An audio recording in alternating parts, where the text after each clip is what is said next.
guys, welcome back to She Knows. I'm Sarah Bernard, and I'm here with our September girl crush, Meredith Vieira. I can't believe I'm the girl You crush. are, and my personal girl crush, all right? I just admit it.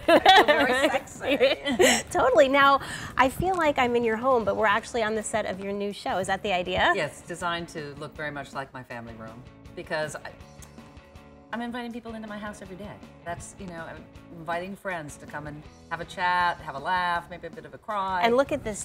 We got to show people this chair. This is hilarious. This is your cat's doing? This, my cat's doing Felipe and Sweet Pea. I mean, Jasper's also spread some mud on this chair too, but this is really from our family room. We have another one that looks exactly like this. That's amazing. And I thought it was important for the audience to see that, you know, this is the way I live my life. A lot of people do. Yes.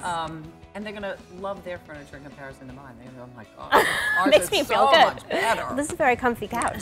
Now, who of all your years in TV, you've interviewed so many people, has anybody actually made you nervous? Who's made you the most nervous? I have a little bit of a crush on George Clooney, so when he was around, I got a little nervous.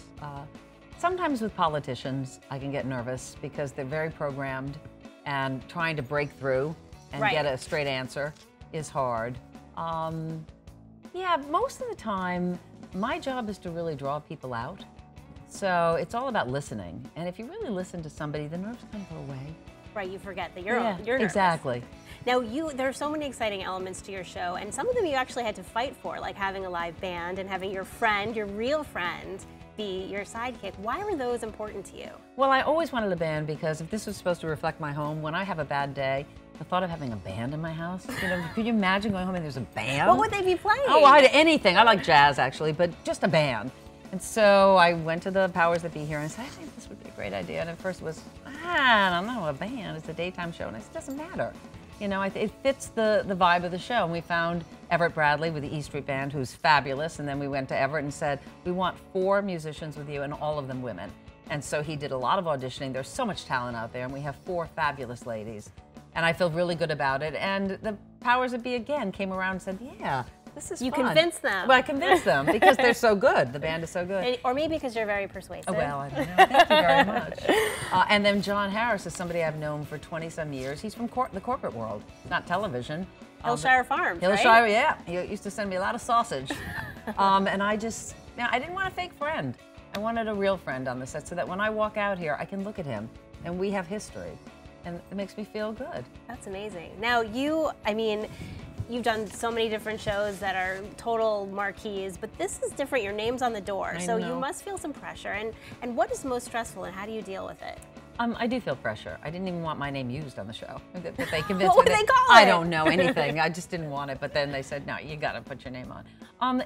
You know, there's always pressure in startups, but when you're carrying it, I feel that we have a large staff, and I feel a real responsibility to deliver for them. Not just for the audience, but you know, this is their livelihood right now. I don't want to screw it up. So that's what I'm thinking of a lot.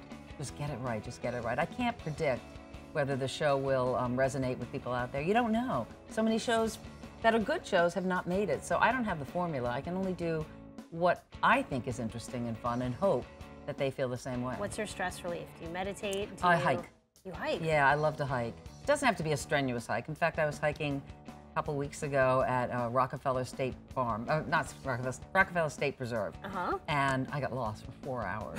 But not on purpose. Oh, right, it was really scary. Right, so now I hike closer to home. And maybe up and down the Rockefeller Center stairs. Exactly, yeah. But that's just being out in nature for me is a great stress reliever. That is good. Yeah. Now, one of the things I so admire about you is you have this great ability to know when to say goodbye professionally. You left 60 Minutes when it wasn't working for you as a young mom. You said 5 years is enough at the Today Show. What is your advice to people who want to make a good professional break and they don't know how to do it? I mean, you don't burn bridges. Well, you should never burn bridges, you know. Just be nice to people because you'll run into them again. For no other reason. I mean, you should just be nice to be nice, but just politically, it's smart. But for me, it's been just, I listen to my gut. I really do. And I get a physical reaction if things aren't the way they should be. And that tells me it's time to move on. And I always think it's better to go when you're up here before you go there. Because there's always that, and then the cliff. So, and I've been lucky too. Timing has a lot to do with it. And taking opportunities and not being afraid. Don't be afraid of change. It can often lead you to places you would never have gone otherwise. That's great advice. One of the things that you've said that I love is drink. Oh, and drink and hike.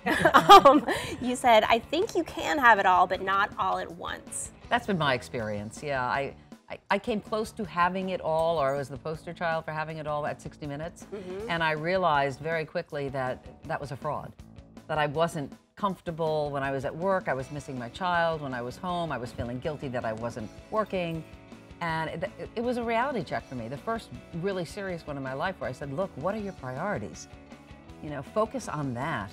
And my priority at that point, and still is, was family. I wanted to be with that little boy and the one that was coming. I was pregnant with my second at the time. And I never looked back. And I think for me, that's been a good thing. And I love that you brought him, didn't you say you brought Ben with you to your initial interview? Oh, yes. You held his hand? With Don Hewitt, yeah. Ben was only a few months old. And I showed up at this restaurant with the baby carriage, and I just held on tight to his hand, because Don can be very persuasive, and 60 Minutes was the only job in this business that I've ever really, aimed for. It was the pinnacle to me. And I didn't want to be suckered into something. I just said, keep your focus, keep your focus. That's it's in this little hand here. Just a general question for you. The word feminist has become so controversial of late. Do you consider yourself a feminist, or what do you think of that word anyway? Yeah, I don't know why it has become that. It doesn't mean that you don't like men. I don't think it's a nasty word. I think it's an empowering word. It means that women can do whatever they want to do, or should strive to. And we should have the kind of society that allows that. There shouldn't be inequality anymore, and yet there still is in so many levels. So to me, that's feminism, and it's not a negative; it's a positive. And there have been so many ads recently that have kind of capitalized on the female empowerment. I'm thinking of the Under Armour ad, or the Always Run Like a Girl. Run Like a Girl, ad. I love that. Yeah. What do you think of those? Do you find them effective? I do. I think they're great. The Run Like a Girl, or whatever, or Like a Girl. Yeah, like I thought a girl. it was so interesting, because it really was a social experiment, and kids, when they hear Run Like a Girl, they run like a powerhouse. Yeah. And yet a woman or a guy, they do the silly kind of running. So we got to get to our kids now and teach them that Yeah, before it switches. Before it switches, right. Before it switches over. So much change in daytime talk, of course, but so much in nighttime as well. Do you think it's finally time for a woman to have the network 11:30 slot? Some point. Yeah, I don't want to remove Jimmy. Oh no, not Jimmy. Yeah. Let's keep it. Oh, it'd be fabulous. I don't know why it doesn't happen. I mean, I'm sorry to see Chelsea go, because she had that slot in nighttime, and to me it makes total sense. Unless they just found that the audience late at night tends to be young guys.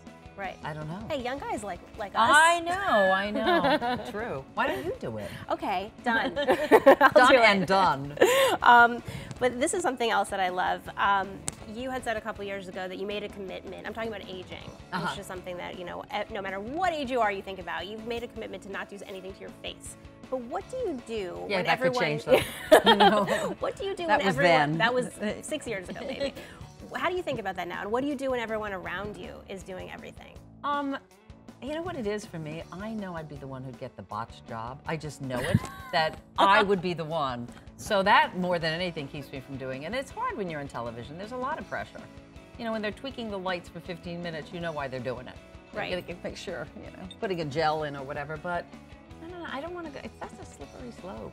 And it is a little scary. People start and they do a little bit and it's fine, and then a little bit more, and the next thing you look like a cat. It's crazy face. So we should just walk around with good lighting all the yeah, time. absolutely. And then we'll be fine. Yeah. Well, thank you so much, Thank Meredith, you. for Such being a our pleasure. September Girl Crush. Thank you. Don't forget to check out Meredith's show, which starts September 8th, and check back at sheknows.com for more interviews really soon.